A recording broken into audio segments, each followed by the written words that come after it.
On April 14th of this year, just a couple weeks ago, the Federal Trade Commission presented their opening arguments in FTC versus Meta Platforms Incorporated.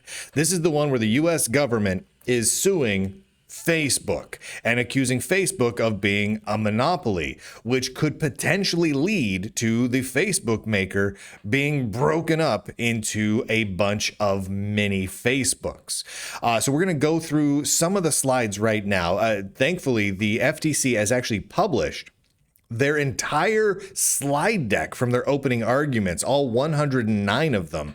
I went through and cherry picked the ones that I thought were interesting, and I'm gonna present some of them to you now, and you can decide what you think of their case. I have a whole lot of thoughts, and I'll share them with you as we go.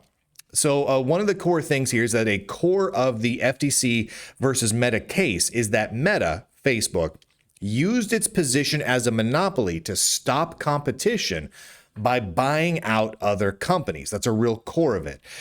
This quote, it's hard to imagine an action that better fits the definition of conduct with anti-competitive effects than a monopolist buying out its rivals.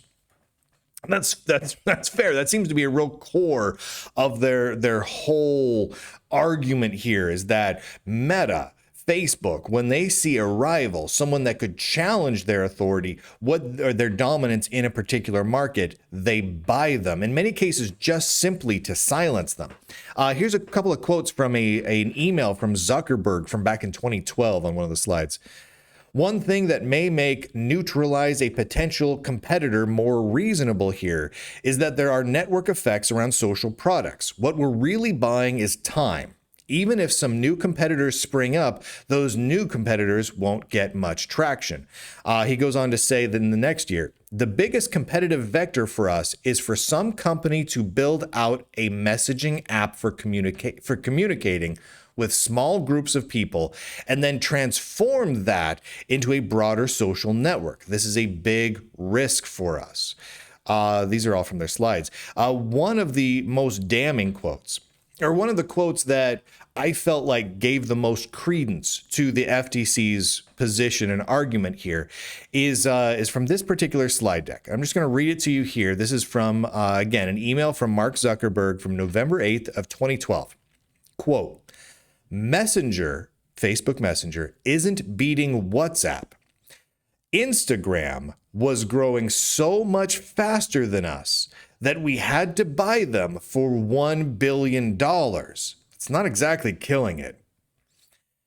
So what Zuckerberg was saying here was that Instagram, which was way smaller than them, was growing so much faster that Facebook felt that they had to buy Instagram. They just absolutely had to. I also want to point this out. A huge number of the slides in the FTC versus Meta slide deck, this is from the FTC, are heavily redacted. I mean, crazy redacted. Some of them are more big black rectangles than anything else. Here's one that says Instagram equals threat. The whole rest of the page is a big black rectangle. Here's another one which includes quotes and statements from a partner at Sequoia Capital in testimony. And it's all blacked out. We have no idea what that partner from Sequoia Capital said. Here's a timeline. And there's a number of timelines presented as slides throughout this opening statement. And some of them are heavily blacked out. And I find this fascinating. This one, says WhatsApp equals strong in US. And it's got a September of 2013 talking about iOS penetration of varying different platforms like WeChat and the like. And then a February 2014 talking about new users per day. But then it also has dates from December of 2012 and May of 2013 that are fully blacked out. We have no idea if there was quotes in there, stats in there, what have you. It's just totally blacked out. Another set of statements blacked out from the senior director of LinkedIn. I mean, it's just on and on. Those are just 4 examples, but there was probably a good dozen or 2 dozen slides that were really heavily redacted. Oh, you guys remember Cambridge Analytica? Yeah, okay. So the short version, Cambridge Analytica, this big firm that got the personal data of millions of Facebook users without the user's consent, right? It was a huge scandal. Facebook got slapped with a fine because of it. Everyone was very upset about it. It was a big deal. Well, internally, Meta, Facebook, was evaluating how bad that actually was to determine whether or not it really would be a problem if it happened again. So here's a chart that they posted and a quote from someone internally at Meta. If we don't find that this event had an impact on revenue or engagement, it is unlikely that other events of this type would. So what they're saying is, did this have a big impact on revenue? And if not, it wasn't that bad.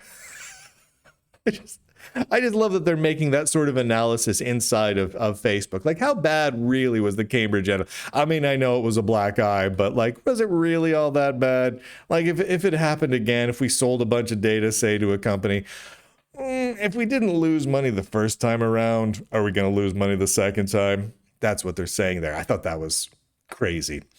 And then here's a bunch of timelines of Instagram talking about the where Facebook viewed Instagram as a threat, and how they viewed it as a threat, and they're worried about it, and they're having issues getting their act together and competing with Instagram. And so in 2012, they announced their acquisition of Instagram for $1 billion. Similar thing with WhatsApp. They show from 2012 up through the acquisition in 2014 about how they bought Instagram. So now they're ahead in photos, but they're behind in messages. And they were like, you know what? But WhatsApp out there is just climbing up the charts, including the statement from August 2013. That could be enough for WhatsApp to tip markets like the US, where SMS is still the primary platform, followed shortly thereafter in February 2024 by buying WhatsApp for $19 million. It's a very common thing that Facebook was doing a whole lot of. So those are the gist of it. Now the question is, and I think this is really the core of it, is what will the result of the case be, right? Will the FTC win the case and have Meta declared not just a monopoly around these things, but violating their or abusing their monopoly position and violating antitrust laws in the process? Will that be the eventual outcome? Their case does look pretty good. If you look at similar cases from other companies in the past that have undergone antitrust laws, the case does look pretty good. It doesn't seem like a slam dunk case against Meta to me, like the Google cases were. Like the Google cases, there's two of them going right now. One of them was already decided. It looked like a slam dunk, right? Like against Google, because the facts just lined up so nicely. With Facebook, I think that it depends a lot on the particulars of the judge. And I don't see, however, Meta coming out of this entirely unscathed, because they have so many statements saying that they are flat out buying competition just to buy them time, because they're essentially trying to silence competition, to squash competition with money. So that means if they are found in the context of this case to be a monopoly in that space, then yes, they're in violation of antitrust laws around that. So it seems likely that the FTC will win the case, but it doesn't seem like 100%. Now, even if the FTC does win the case against Meta, then it really comes down to the remedy phase. And we've been through this before. There are examples where companies that get sued for being monopolies in this way get broken up. I mean, Ma Bell is the famous example, and it looks like Google is heading in that same direction. But we've also seen many examples where the corporations end up just getting kind of slapped on the wrists.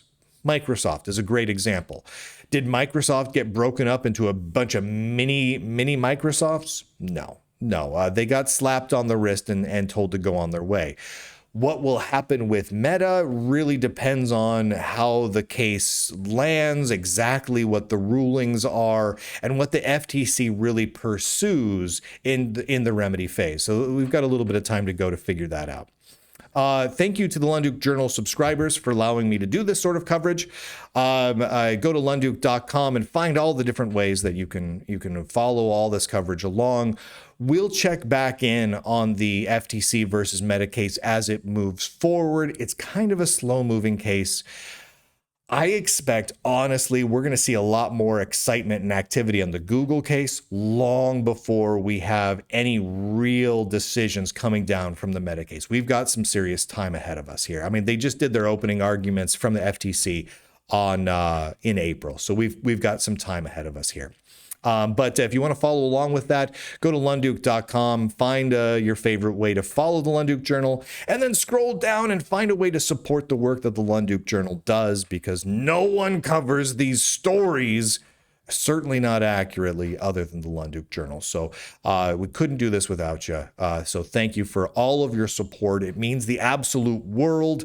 These stories are out there in the world, accurately covered and documented, because of the subscribers to the Lunduke Journal. They directly made that happen. That's pretty amazing. So lunduke.com, that's where all of that is at.